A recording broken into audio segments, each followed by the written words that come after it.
In this video, we will be talking about login restriction settings and login management and activity history management. It is under user customization, security, and security setup. It is under manage login and activity history management. First, we will look at login restriction settings. It is called temporary access block. By setting it to use, all users will be prohibited from logging into ERP except master IDs. Here is what it looks like. By setting it to use, an ID that is not a master ID attempts to log in.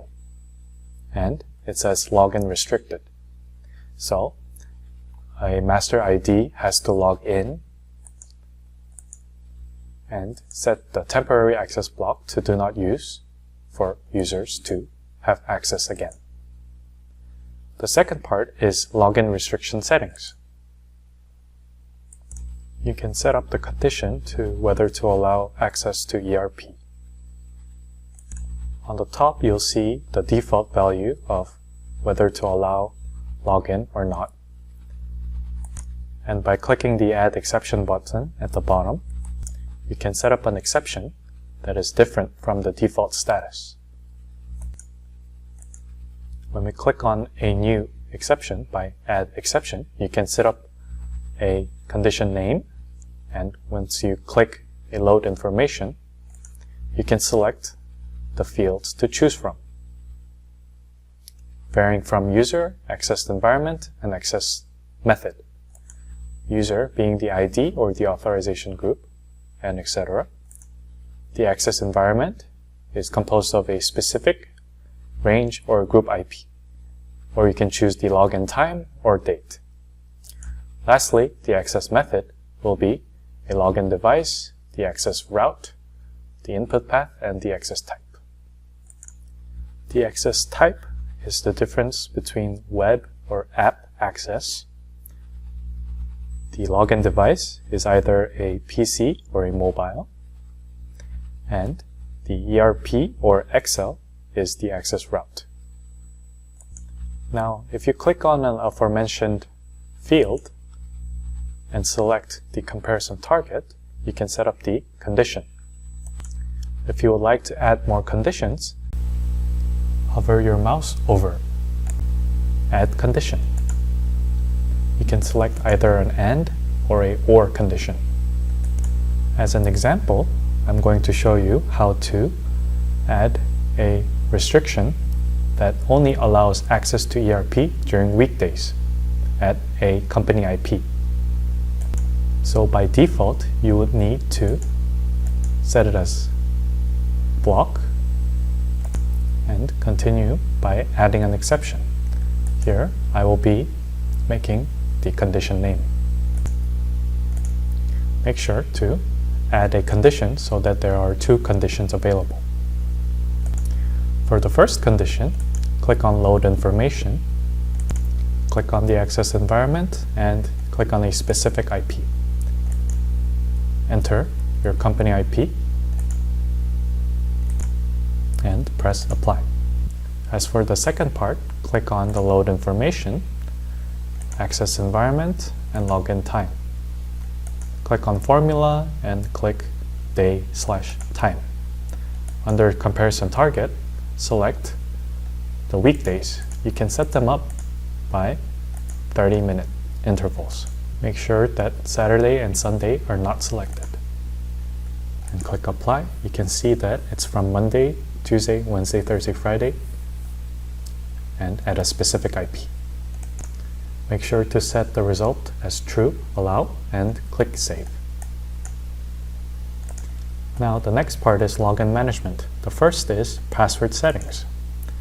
Now you can set up the change interval from 1 month to 12 months. The second one is the restrict same password, meaning that you can't use the same password as a previously used password to however many times you set here. Next one is change next time.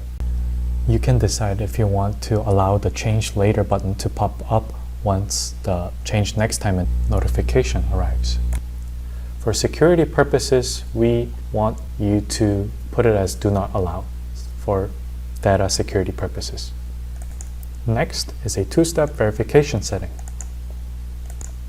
This setting makes the ID log in using a two-step process. By using a password and logging in, you need to access it by having a second verification through either an email or a registered mobile device. Keep in mind that the email account registered to your user ID needs to be used, and the smart device login needs to have ECOUNT ERP app installed.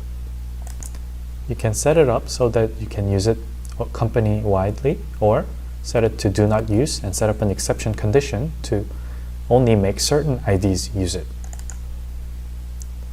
Click New, enter the condition name, select the ID and the user that needs the two-step authentication. Make sure to save when you're done. The next one is auto logout. You can set it between 1 to 8 hours, so if there is no data entry, modification, or screen movement within the set time period, you will be automatically logged out from the system. The fourth one is multi-login. A multi-login lets you access multiple ECOUNT codes through one ID without logging in multiple times. Here is how you set it up. Log in to each company code and click on multi-login. Here, enter each company codes.